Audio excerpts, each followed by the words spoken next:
Hi class, this is Miss Mackenzie and I'm here to talk to you about grass. And I've got some friends who would love to talk about. They are absolutely nutsos crazy about it. These are my neighbors, the sheep and the llamas. They are currently eating the grass on the other side. They're in the middle field today, which is nice because then we get to actually see them. Granted, we're seeing their butts because we love sheep butts. There's one. They are eating the tall grass that has basically turned into almost wheat. You can see it shimmering right now. That is their favorite thing. They're enjoying the spring. If I get closer, so you can see all of the tall grass that is growing on the edge of our property lines. But if you go further into my area, excuse how long it is growing very fast right now, is you can kind of see the different types of grass that are growing. Now we've got, give me a sec, I cannot see. There we go. We have this kind of longer, thicker grass. This is going to turn into those big stems that the sheep are currently eating. You've got the shorter grass. It will not grow as long as the ones that are currently covering it. The sheep will also eat this, but because it's so close to the ground and so small, they're going to go for the longer stuff first. It's more nutrient heavy and it's bigger, which fills their tummies a little bit more. Sorry, I didn't mean to put my finger in the way. And then in our section, we also have weeds. This is probably a dandelion weed. We live in the country, so we do not care much about weeding our lawn because there's so much of it and it'll just get cut down and look nice and fancy for us. Here are some flowering. See these guys? See how they're turning into, I'll just pick it. It's kind of like a tube, and it will turn into a hard tube as it gets bigger. And this will be your big stalks of grass. And that is wonderful. Having a good amount of grass is good for anything that eats it.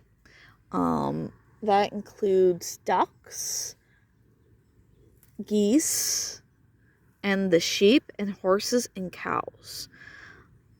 It's also good for your ecosystem because that way it's all competing. There's not just one grass. So if one grass gets sick, it's not all going to die in one big section. It will actually have the other grasses there to protect it. I know that you're just looking at a lot of green right now, so we're going to skip over to something a little bit more interesting to look at. So we are closer to the house now, so we care a little bit more about the lawn. Right here we have some buttercups sprouting, and you can see we've got clovers, and not just one type of clover, but a couple different types of clover. And this is all just in the yard. So you have a lot of different grasses growing, and I'm sure if you go into your yard, you'll actually see that it's not all one grass. The cool thing about where we live in Oregon is that basically you can grow any type of grass. We have a good grass count here, which also is why we get itchy eyes in the late spring, early summer, because all of this is pollinating with itself. I also wanted to show you, I picked this up along the way. This is the cut grass that Mr. Bill did earlier this week. And right now we are greening our lawn. That means that we essentially are not keeping this, we're just free cutting it and leaving it there in the lawn. As you can see, it has browned and it's starting to decompose. Grass decomposes very fast, actually. And now we'll go right back into the soil and make our grass greener. Which is great because it's going to be summer soon. And it's not going to be getting as much water or nutrients just because of how hot the summers are. But, isn't this cool? Is you have these kinds of clover, but you also have the soft type of clover that you kind of see where you guys are at. And then we also have our buttercups.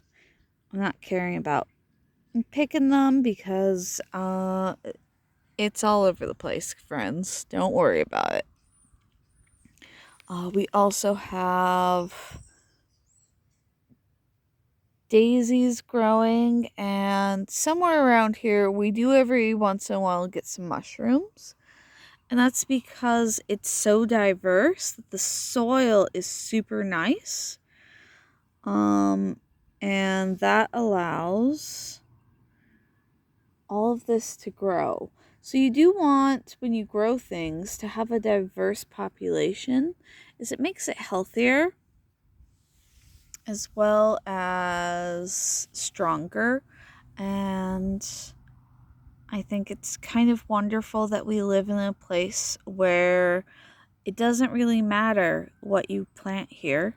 It'll just grow. It's nice. Oh, my fingers were in the way. It was nice talking to you guys. I'll see you later, okay? Bye-bye.